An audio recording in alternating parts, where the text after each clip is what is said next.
Hello, everybody. How are you all? Hope you all are good. So, today I'm here with the next video of Speak English with Fun classes. Guys, today I'm having something special. Today I'm here with a story of Akbar and Birbal.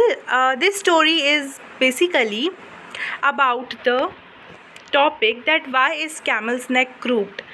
I have brought this story today because this will help you to improve your English. It will give you new words, new vocabulary, new sentences which will automatically help in your conversation. So without wasting any time, let's start with our story. So let's start, friends. Why is camel's neck crooked? मैं आपको हिंदी में भी थोड़ा थोड़ा explain करूँगी friends कि जो camel है उसकी जो गर्दन होती है वो क्रूक्ड क्यों होती है. क्रूक्ड का मतलब है टेढ़ी. वो टेढ़ी क्यों होती है. So let's start the story. One day king Akbar was in a good mood. King Akbar जो थे वो क्या थे, एक अच्छे मूड में थे. He was feeling very pleased and generous towards the minister. वो बहुत ही ज़्यादा प्लीज्ड और जेनरस मतलब कि बहुत ही ज़्यादा खुश थे और क्या थे, काइंड थे किसी मिनिस्टर की तरफ. ठीक है, बहुत ही ज़्यादा खुश थे आज वो. In that mood he promised to give him lots of valuable gifts. तो उसी मूड के चक्कर में उन्होंने क्या कर दिया, उसको प्रॉमिस कर दिया कि वो उसको कई सारे वैल्यूएबल मतलब कि महत्वपूर्ण तोहफे देंगे, गिफ्ट्स देंगे. Later on he forget about his promise. और बाद में क्या हुआ, मूड में तो उन्होंने बोल दिया लेकिन वो क्या हो गए, भूल गए उस प्रॉमिस को. One day Akbar went out for a walk with Birbal. और एक दिन क्या हुआ, वो बीरबल के साथ काफ़ी अच्छी अंडरस्टैंडिंग रखते थे तो वो उसके साथ वॉक पे गए. Both of them came across a camel. और जब वो जा रहे थे तो रास्ते में उनको क्या मिला, एक कैमल मिला. Suddenly Akbar asked Birbal why is the neck of camel crooked. तो अकबर जो थे उनको क्वेश्चंस करने का बहुत शौक़ था तो उन्होंने क्या पूछा बीरबल को कि जो कैमल की गर्दन होती है वो टेढ़ी क्यों होती है. Birbal replied, in our holy books it is mentioned that those who forget to keep their promise end up with a crooked neck. So उन्होंने क्या बोला कि हमारी जो ग्रंथ है, हमारी जो हॉली बुक्स हैं उसमें क्या लिखा हुआ है कि जो अपने प्रॉमिस करके भूल जाते हैं उनकी जो गर्दन होती है वो ऐसे टेढ़ी हो जाती है. तो आप लोग समझ गए होंगे कि बीरबल ने ऐसा क्यों कहा. This camel might have done the same. उन्होंने क्या बोला कि इस कैमल ने भी शायद ऐसा ही किया होगा. कैसा कि उसने भी किसी को प्रॉमिस किया होगा और फिर भूल गया होगा. The king immediately understood what Birbal was trying to convey.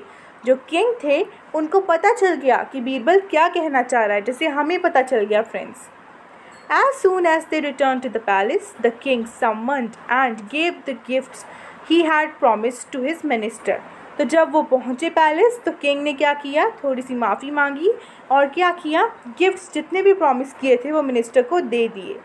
Birbal could always use any situation to his advantage. तो बीरबल ने कैसे क्या किया, उस सिचुएशन का कैसे फ़ायदा उठा लिया.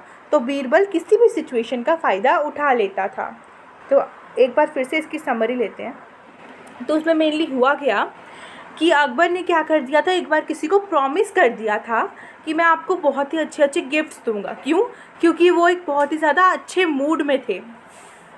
और एक दिन उनको क्या दिखा, एक कैमल दिखा जिसकी गर्दन जो थी वो क्रूक्ड थी. तो उन्होंने बीरबल से पूछा कि ऐसा क्यों है. तो बीरबल ने क्या बताया कि हमारी जो हॉली बुक्स हैं what is mention there that one who forgets to keep the promise after doing the promise one who forgets about it he had a crooked neck. तो उन्होंने बोला कि जो भूल जाता है प्रॉमिस करके उसकी गर्दन जो है वो क्रूक हो जाती है, टेढ़ी हो जाती है. तो अकबर को अपना प्रॉमिस याद आ गया. तो अकबर को सब कुछ याद आ गया अपने प्रॉमिस के बारे में. तो उन्होंने क्या किया, पैलेस जाकर गिफ्ट जो थे वो मिनिस्टर को दे दिए. तो इसमें बताया कि अकबर कैसे अपने प्रॉमिस को भूल जाते हैं और बीरबल कैसे उनकी हेल्प करते हैं किसी भी सिचुएशन का फ़ायदा उठा के.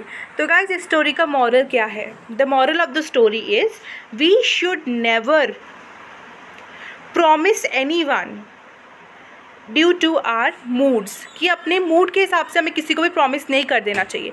But if we make some promise, we should always fulfill our promise.